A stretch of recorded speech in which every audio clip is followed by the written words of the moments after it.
Welcome. If you want to connect AirPods to your Samsung Galaxy S21 Plus, at the first you have to open Bluetooth settings of your Galaxy, so click and hold the Bluetooth icon.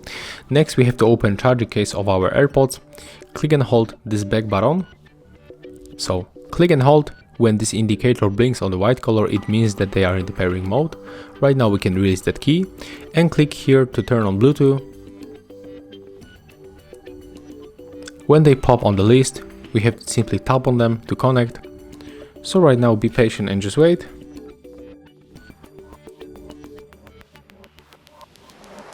Okay, let's click to scan again because it takes too much time.